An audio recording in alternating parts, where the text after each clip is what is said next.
Well, hello, everyone. Thank you for joining us on this webinar today. So my name is Steve McCoon. I'm with Nelson Irrigation based here in Walla Walla, Washington.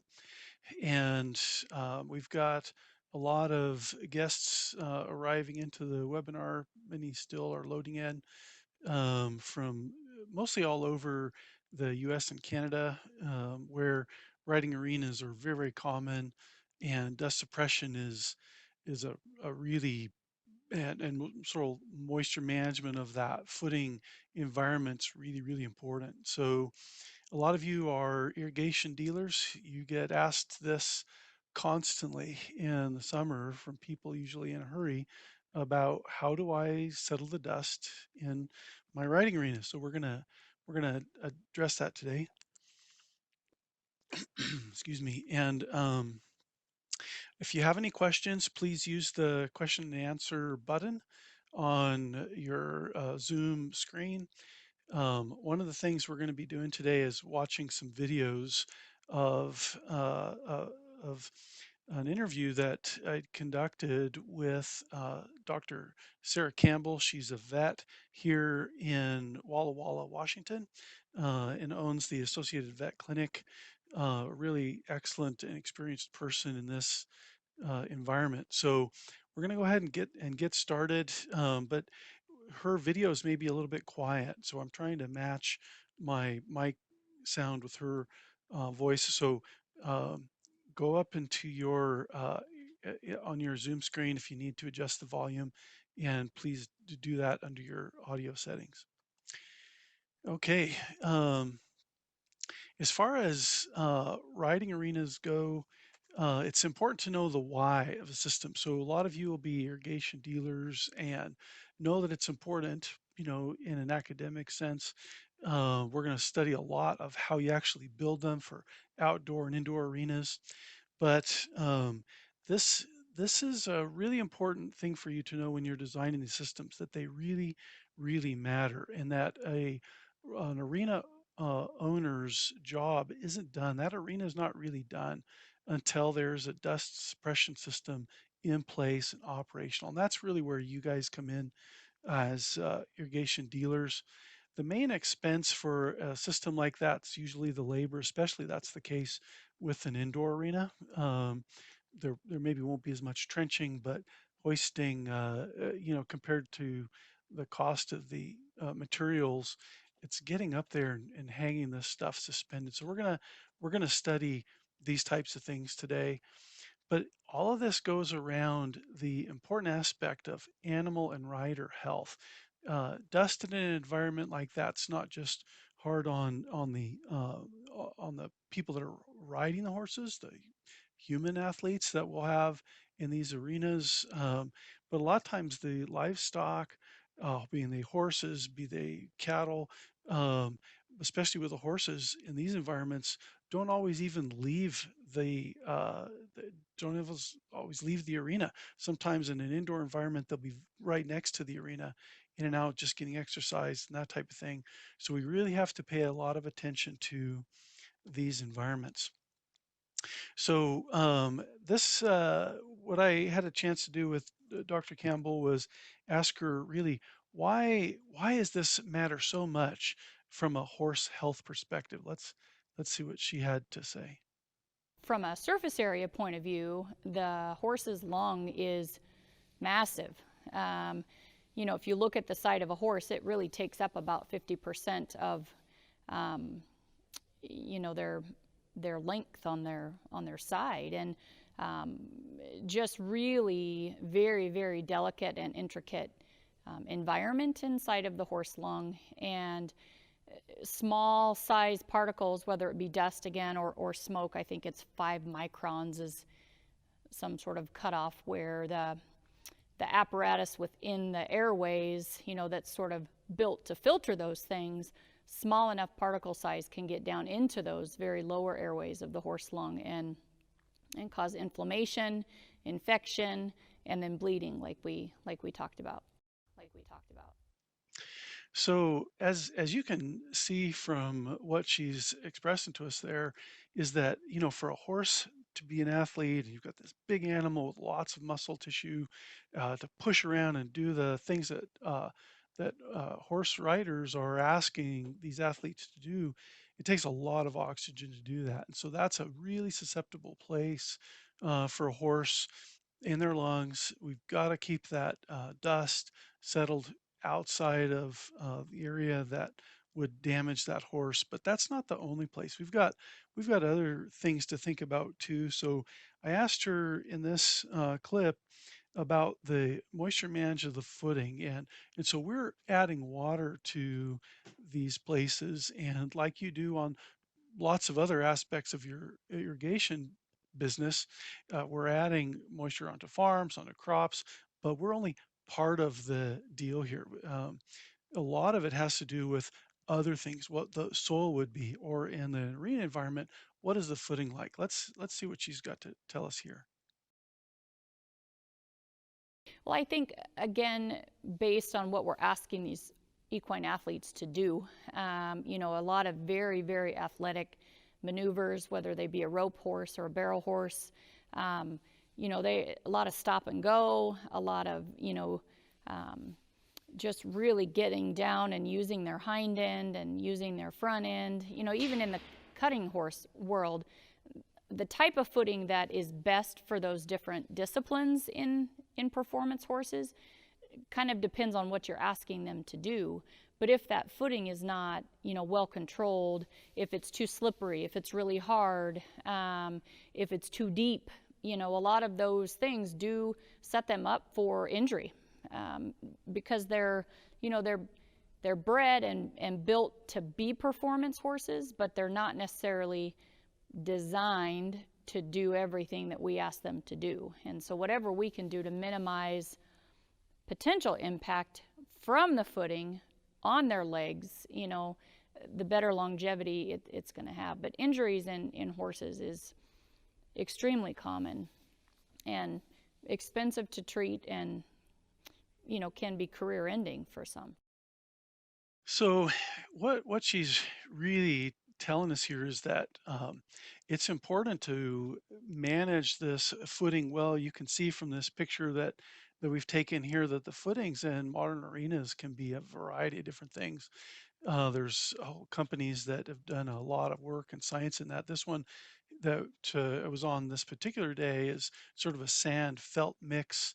Then there's outside arenas, and there's other ways that people have developed to sort of help settle the dust, but also really tightly manage the moisture level inside environments. But now let's look at how we can do as in the irrigation industry for the products that are readily available to us to help arena owners manage the dust.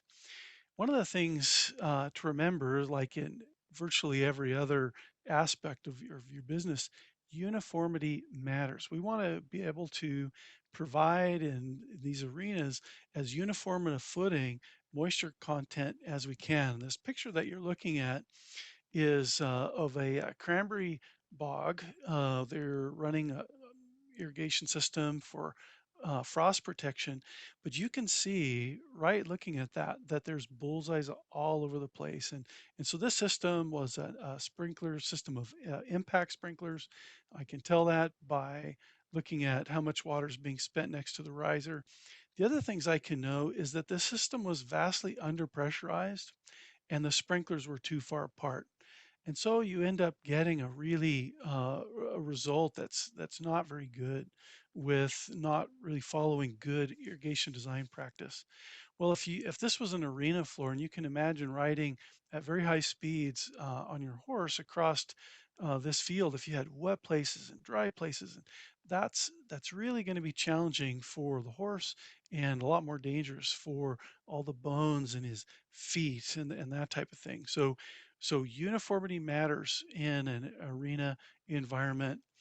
And then when we get into the outdoor arenas, which we're going to look at now, it's very common that we see the big gun sprinklers used. So, so big guns are a really good fit for outside open arenas. You don't need very many of them, and they can be placed right on the fence if it's in a safe location, like this one seems to be in this corner here, but they're often placed on posts to the outside, back away, just for rider, horse and rider safety. So let's look at the big guns that are commonly used. So big guns, as many of you will know, are made in a variety of sizes. If you're not familiar with the big guns and you want to learn more, please visit our website. Nelson Irrigation's got a great website for you to learn about this product. There's the largest, that's the SR200. That would be not common at all in arenas. Not that you couldn't, but it wouldn't be common. The SR150s, that's the 150 series size guns, are used at times in arenas if they're fairly large. Um, the SR100 is probably the most common. It's a great value for its size, lasts a very long time, and can shoot water a really long way without a boatload of pressure. Um, and and then you get down to the SR75. The SR75 is for the lowest pressure, smallest arenas, and that's probably the arenas that has the most common just in there because just about anybody with a little bit of ground and a desire to do so can make an arena that's fairly small. And then the 75 series gun's a good fit, especially if it's with maybe municipal water or a limited water supply and limited pressure supply. And so in the examples that we're doing in the outside arena today, we're going to use the SR75 gun. The reason that I'm going to use the SR75 gun for an arena that's, in this example, 100 feet by 200 feet, and so it's not really large. Um, but the thing to remember about arenas is that there may be off of one side or another. You might have a roping box on this side, or you might have a place where they gather steers on the other side, or maybe where people for um, dressage or whatever, maybe entering and exiting fenced arenas to exercise their horses, etc. So that's the thing to remember. But let's look at this basic shape here, and we're going to look at the SR75 sprinkler as I mentioned. And the reason that I chose the SR75 in this arena size is because let's say if we had 65 psi, you can see me highlighting it there, 65 psi on this chart. And this chart is available online and it will be in your big gun literature. Let's say we could get to the nozzle of the sprinkler, 65 psi. And you know that big guns like pressure. We're asking them to throw water quite a long way, and water's heavy. And so, uh, we like pressure for big gun sprinklers. So we've got 65 psi. And if we're going to use a half-inch nozzle, which could be in a 100 series tube, but also is in a good size for the 75 series, that we're going to be getting at about 55 gallons per minute, a radius of 103 feet. That's a that's a basic radius, especially for big guns that throw the water quite high, and the dust can need to be settled in windy periods of time. So when we're throwing the water way up into the air and the wind's blowing by, we want to make sure that that we're accounting for that. And so we're going to look at that a little bit. But this is what I'm focused on today in this example is 65 psi nozzle pressure at the sprinkler. Of course, we would need more than that at the pump for pipeline losses, etc., and 55 gallons per minute for a net effective radius, probably a little bit less, more on some sides of the wind and not on others, of 103 feet. And this is important because when we look at an arena of a 100 by 200 foot size dimension, and the arenas that are going to come into your office are going to be almost always some different size than this. So we're just going to look at an example, and you'll be able to contact me if you need help. But you'll be asked for different arena sizes. But look at the diagonal distance across this arena. That's 221 feet from corner to corner and 138 feet from that same corner to about 50% of the way across the arena on the long side. And the reason that I bring that up is because when people come into your office and are asking, well, I'd really like to have just two sprinklers to do it. Well, they're, you know, often want to buy as few sprinklers as possible. But let's look at what happens when we've got two sprinklers alongside. Then we end up with these areas that are halfway along the ends that don't get very good coverage. And sometimes we've seen people put smaller sprinklers on those sides. That isn't best. It's not best. Well, I say it's not best. It wouldn't be best in this example. Maybe it would be best in a different sized arena. That would be something you guys will have to talk through with the arena owners. But there's the dry spots that are not gonna we're not gonna reach those. Then if we said, well, we're going to just put four and do it from the corners, then you'll see that there's this large area at about 50% across the way up in the center that we're not going to reach. And that's a really important area for a lot of uh, usage that we see in arenas. That's an important area to be able to reach well. So it's this most common areas is that we see in an arena that's a rectangular shape that you approach that arena with 6 sprinkler locations. Now, the sprinklers may be set back from the fence for horse and rider safety. That's really common. And so, what you would effectively do is not look necessarily at the size of the arena uh, that they've got up, especially if it's temporary arenas in large areas at fairgrounds and things like that. But you've got to be able to address the entire area between the sprinklers, and then whatever size the effective arena is in the middle there. So that needs to be accounted for. In this example, we're just going to put the sprinklers close to the fence in a safe location. Sometimes the ones that are not in the corner, but are 50% of the distance down the long side, the center of the long side of the arena, maybe sometimes those will need to be set back a little bit. Always, horse and rider safety is the reason that you choose your riser at sprinkler locations. So the part numbers for outdoor gun arenas that I used today in this little example for the SR 75 degree, at a 24-degree trajectory with a 2-inch female national pipe thread. That's part number 10229-124. So if you're an arena owner and you're watching this at some day and you want to go in to talk to your local Nelson Irrigation dealer about buying big guns, that would be the partner you'd use. And then you also need a nozzle. This would be the part number for the half-inch nozzle that was 55 gallons per minute with a 100-ish foot radius. I'm going to also suggest that you'd add a secondary nozzle to this gun as well, which will help you do a better job close in watering. Um, let's see. I'm getting a couple of questions. Hopefully, hopefully you've got the picture deal solved. Let's see. I got another question about SR75s higher and closer to the fence. Higher would be out of the impact area for horse and rider. A good question there as far as the placement of the big gun. And higher can be better.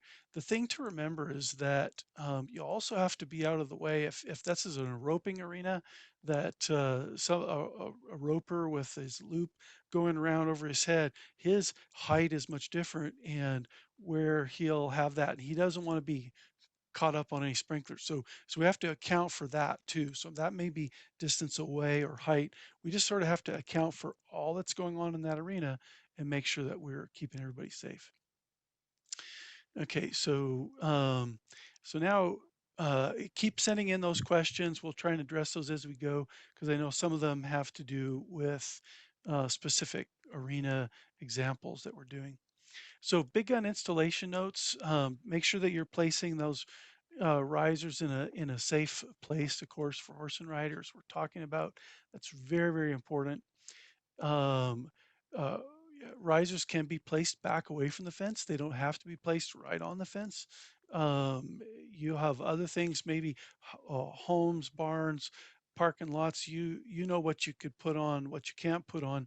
Uh, that'll every single arena that you're asked to do is going to be a unique and custom project. So look at each of them individually. What isn't unique is that every riser needs to be really, really solid. Big guns require impact, and there's a change in the thrust force that happens when that drive arm is engaged with the stream.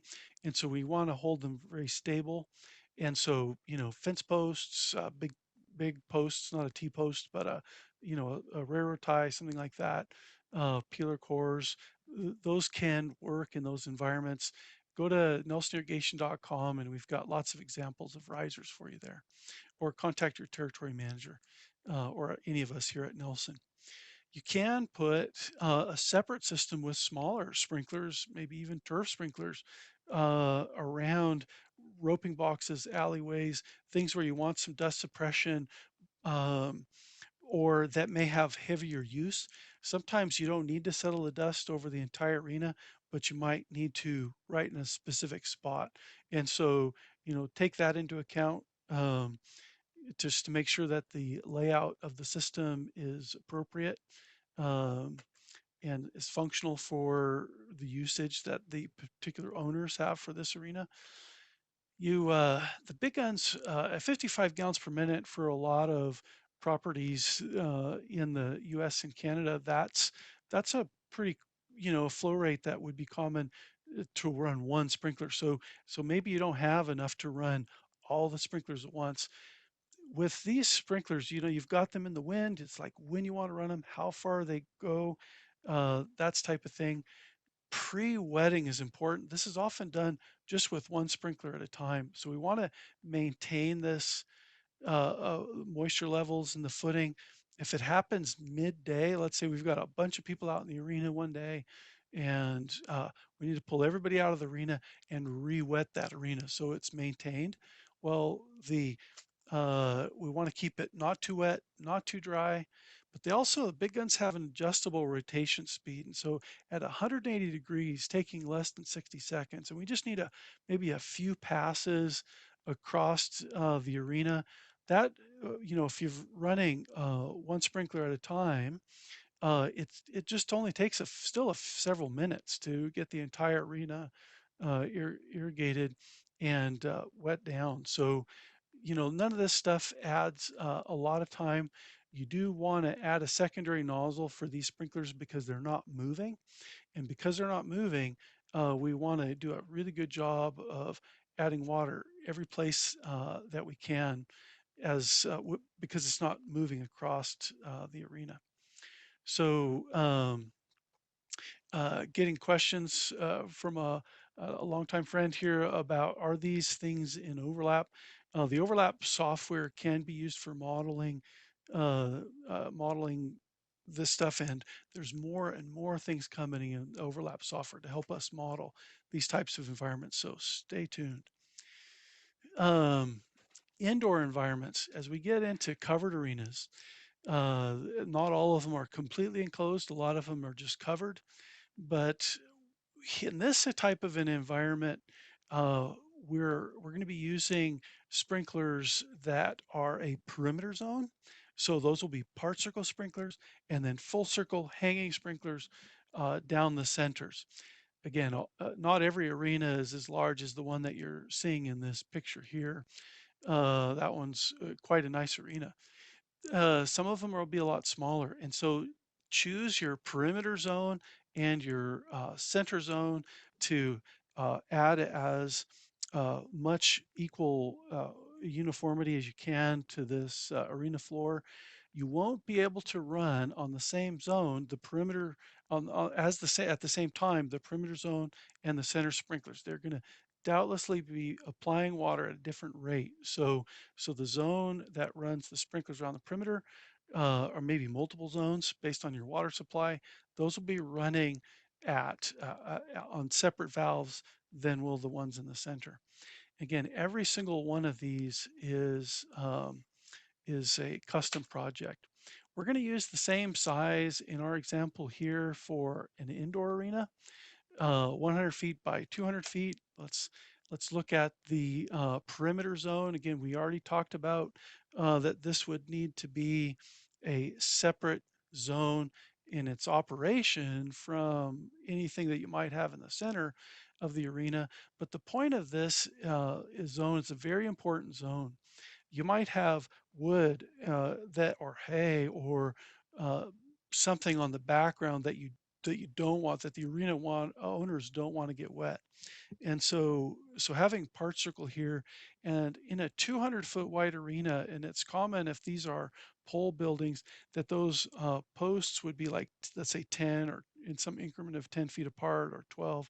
You know, everyone again is unique, but I would use the MP Rotator MP 2000 or MP 3000 in the perimeters. The reason that I like that sprinkler in this environment is it's multi-stream, so you're able to get every place sort of at once. Again, getting into an arena and getting it wet so we can get people back into the arena, participating in their day, is a really good thing. There's multiple ways that you can install the MP rotator. In this example, the posts were very far apart. It was a very large arena, and so they were mounted up the post, and they went out a little ways, and then up on a short nipple. You can still, some of you will be very familiar with these products. We've got, this is an MP 3000 90 to 210 adjustable part circle sprinkler. So you've got the same ones in the corners as you do on the sides. You just adjust the arc to what you need.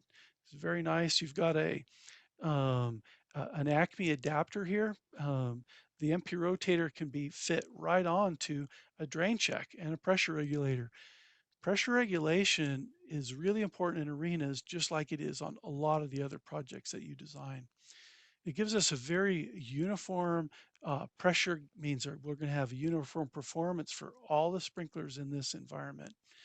And then this has a drain check in it so that when the water shuts off, because it doesn't run for very long commonly in an arena, is that we don't drain the system down to this lowest point and then make a wet place in the arena. So pressure regulation and drain checks very common. And then just getting it out a little bit away. Here, you can see this is a wall that's commonly used in arenas so that when people are exercising their horses or riding along the walls of the arena, that they're not right up next to the arena wall itself, that the horses will see that and be in a little bit. And so we've got some stuff there to protect. Of course, this sprinkler can do that, but moving it in away from the walls a little bit is very common and really helpful. Other ways that you can do this is uh, you can put them in pop-ups, in 12-inch pop-ups or 6-inch pop-ups. Don't use 4-inch pop-ups, but you can put in smaller arenas the MP rotator right into a pop-up like this, where it's just hidden right below the level of the top rail of the fence. The sprinkler will pop up, do its job, pop back down again, and get out of the way. So if somebody does get pitched onto the fence, they don't have any issues of there's nothing there to impale them, and there's nothing there to get horses or ropes caught up on. So that's a common way too for building this perimeter zone. Um, then we're going to look at that in a moment. So you got more information about the perimeter zone and how it ties in. But then we get into this center zone. Well, this is a question of a common question that I get, or many of you will get, is can I use a center pivot sprinkler here? And the answer really is no.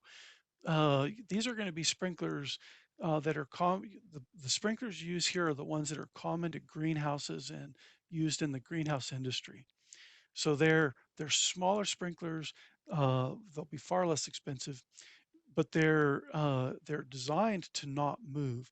So you'll have more of them. We're trying to fit a shape that's not very big. So having smaller circles, perhaps more of them, uh, is the right thing to do. They'll look in situations like this. Here we've got on the left, you've got a system that's fed with a high density poly tube that's suspended.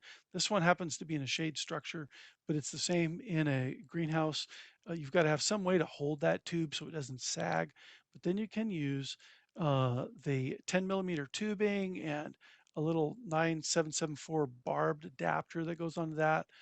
Um, because the sprinklers need to hang straight, you're going to want to have some weight there, and then you can just put your drain check, regulator and drain check, or just a drain check with your S10 spinner below that.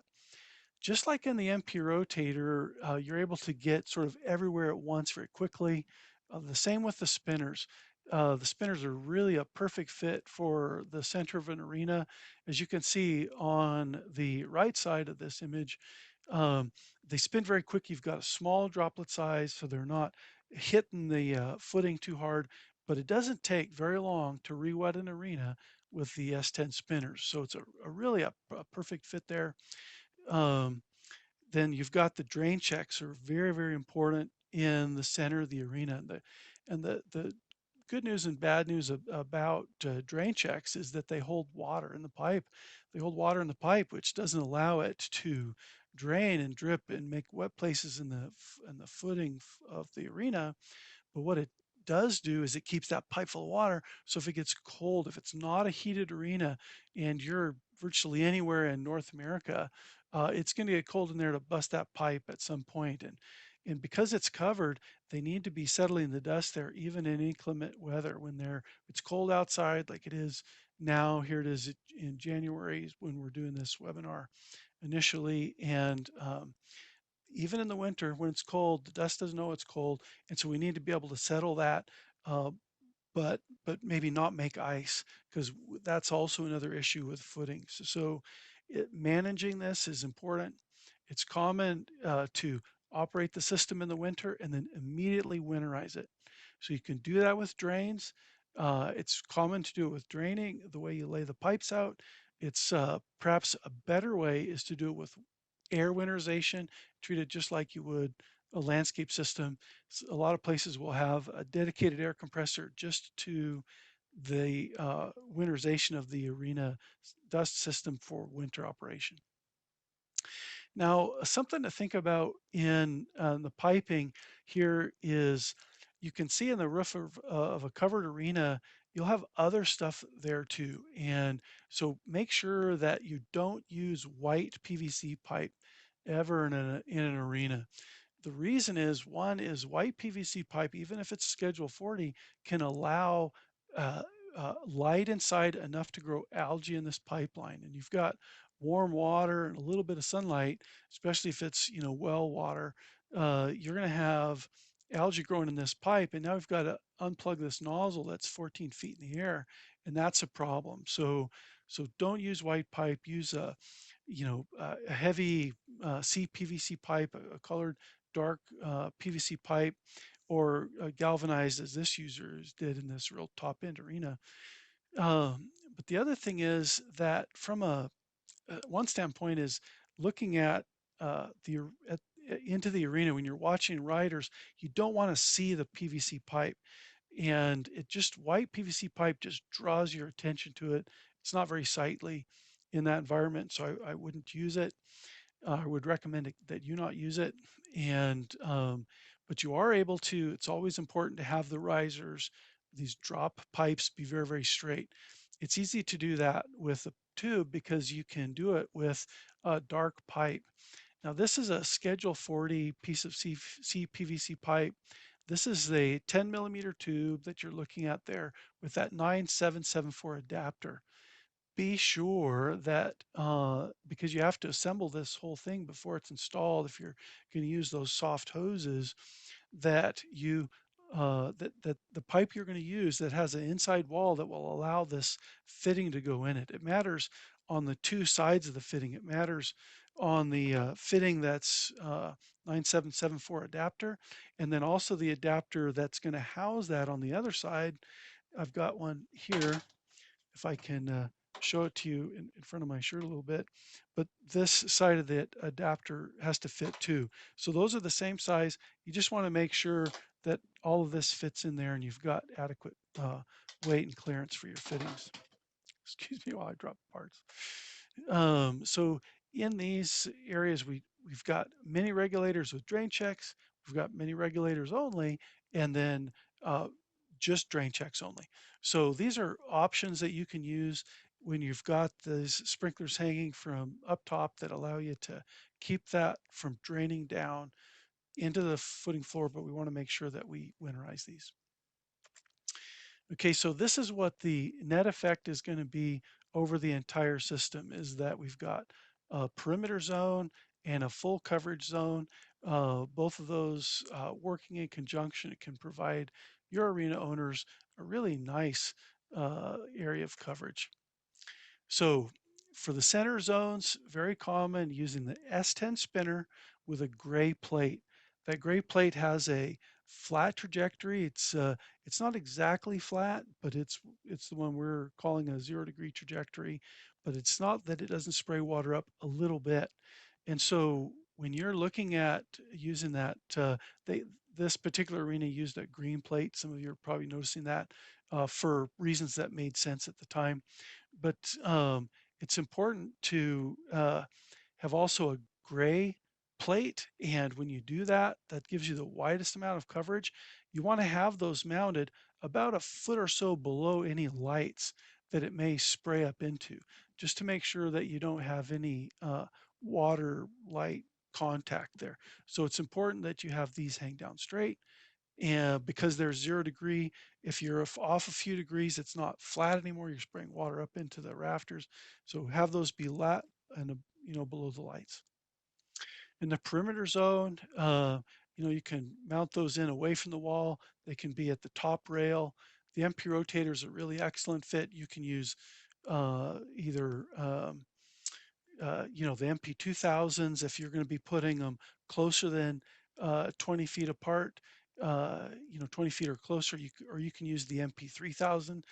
Do be looking at the flow rates. You've got different flow rates for both of these and making sure that you've got your zones appropriately sized. Now, again, these MP rotators are pretty flexible. They're a product that's used in the turf industry. So you can, of course, put them in pop-up bodies.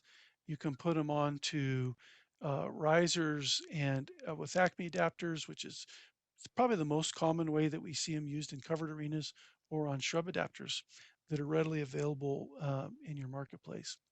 So the part numbers are listed here for the S10 spinner. This is an Acme threaded body with a gray plate and that number 12 purple nozzle. At 35 PSI, this nozzle in this part number would be using a gallon and a half. So easy math, figuring it out, but this is the part number will get you that number 12 purple nozzle. If you need larger nozzles, you know how to order them. But it's these last two digits that change to the larger nozzles. We've got here's a 30 PSI mini regulator with the drain check, or excuse me, 35 PSI. It's a typo on my behalf. There's the part number for that. The part number for the tubing. It's common in these to get this set up in just 100-foot lengths because if the roof is peaked in the arena, some of those drops hoses will be longer than others. If you can get away with running the tubing long ways, you can maybe get away with them pre-cut. So we've got part numbers for a 36-inch pre-cut length here, and also with the rolls that are 100 feet long. The 9774 barb is the barb that will go into the end of the tube and then allow you to poke it right into the side of your HDPE pipe. That HDPE pipe that you run down that this will go into, make sure you don't just use 1 inch. You could use 3/4 inch, it will fit, and it does make it for a little bit less weight up in the up in that in the rafters. But if you use a 1 inch, I think you're going to like that a lot better. The thing to think about, if you saw that in the earlier picture, is that the barb was poked into the top of the tube and then latched to the tube with a zip tie, and that's pretty important to do because when that pipe is sitting up there in the summer and it's just in a hot arena, is that it's going to just sit there and hold all this weight. It's up high in the arena. It's maybe in the shade, but it's gathering a lot of this heat. And so we don't want the sidewall of that tube to get too soft and then allow that barb to pop out. So do use thick enough wall tubing to handle that. Then there's the 3/4 inch PVC stake adapter that holds that 3/4 inch, basically that weight that builds that piece of PVC pipe, that Schedule 40 pipe we're going to use as a weight. That's the part number for it. And then when we get into the MP rotators, if you're going to put it on an Acme thread like you see here in this example, that's the 10594 adapter allows you to put the MP rotator onto an Acme product.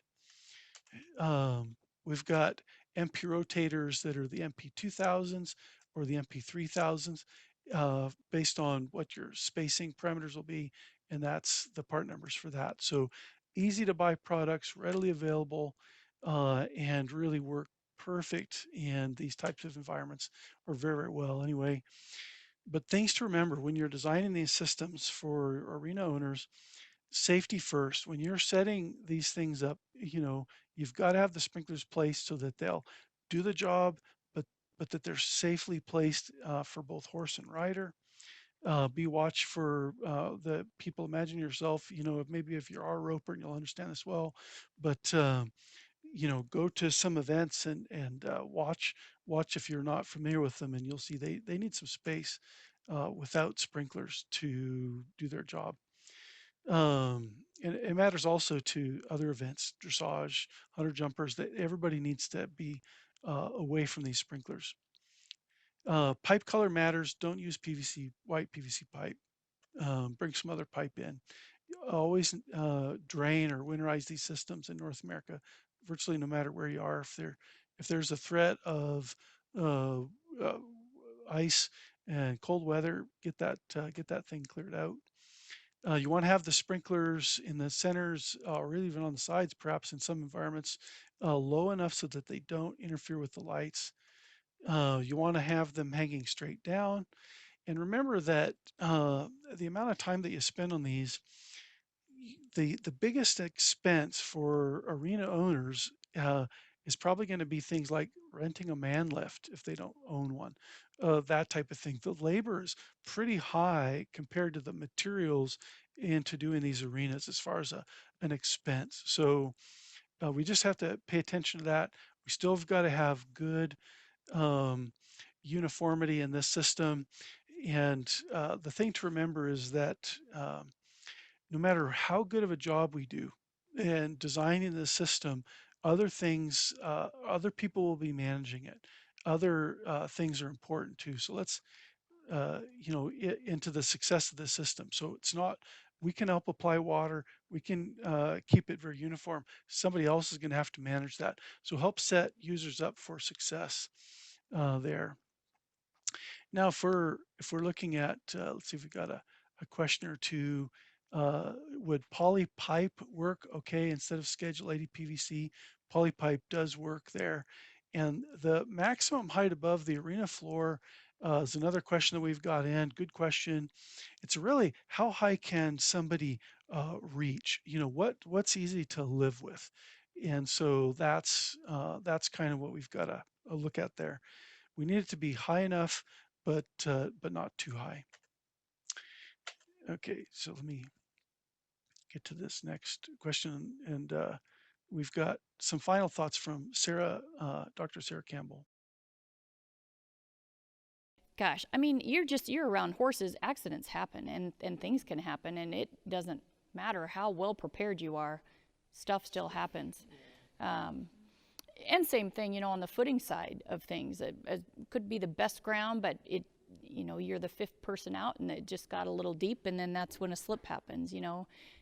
I mean, we do in the performance world everything that we can do within reason to control the atmosphere as much as possible, but it's still luck of the draw.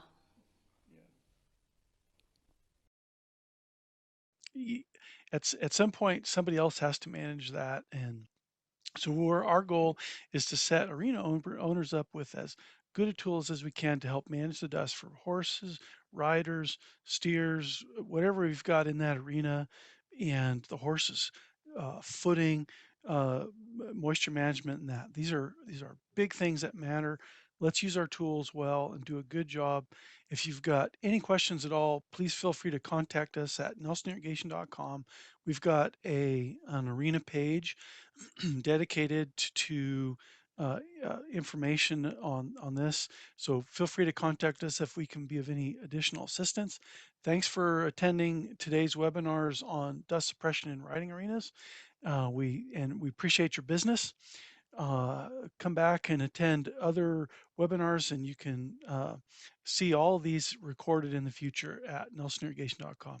Thanks and have a great day.